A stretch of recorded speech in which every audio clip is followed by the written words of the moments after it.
Radha digital recording studio Saharsa. DJ Ranjan mix by RKS Suman.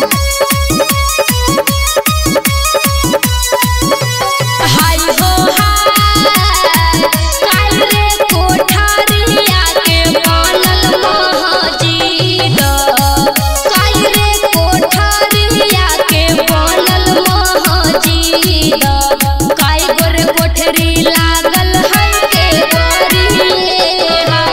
हाय हो हाय काल रे कोठरिया के बनल महजीद। कई गोरे लागल बाजार के बरिए। Radha digital recording studio Saharsa.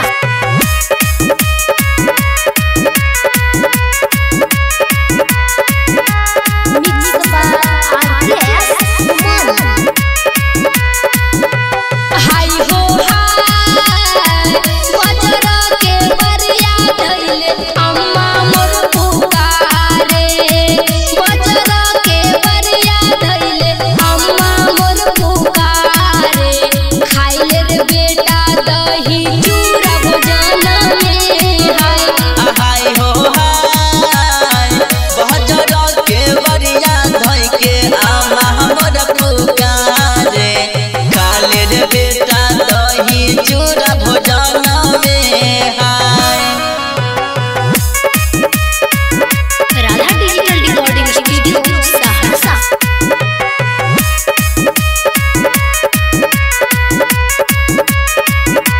Mix by RKS Suman. हाय हो हाय हम कैसे खइब गयम्मा दही चूड़ा भोजन में। हम कैसे खइब गयम्मा दही चूड़ा भोजन में। हम हुग जइबो हिनुआ बनल रहिए।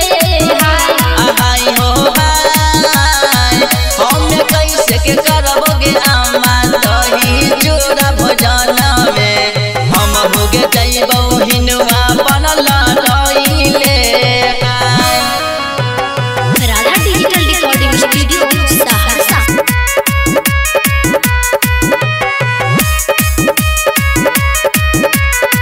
Mix by RKS Suman.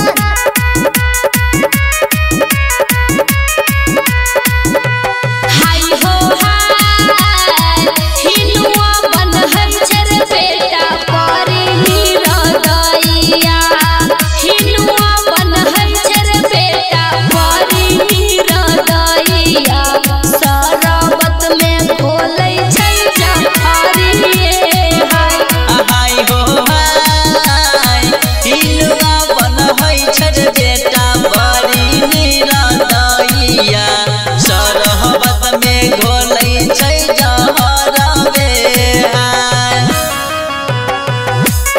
Radha digital recording studio Saharsa.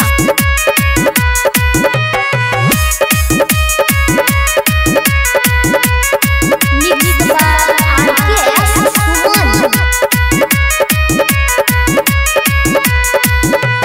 हाय हो हाय झूमी झूमी लनिहर बेटा हिनुआ बनल रहिया।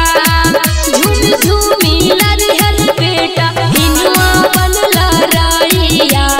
अपने तू रखी है धियान में। हाय हो हाय झूमी झूमी लनिहर बेटा हिनुआ बनल रहिया। रखी है तू अपनो ध्यान में। Radha digital recording studio Saharsa.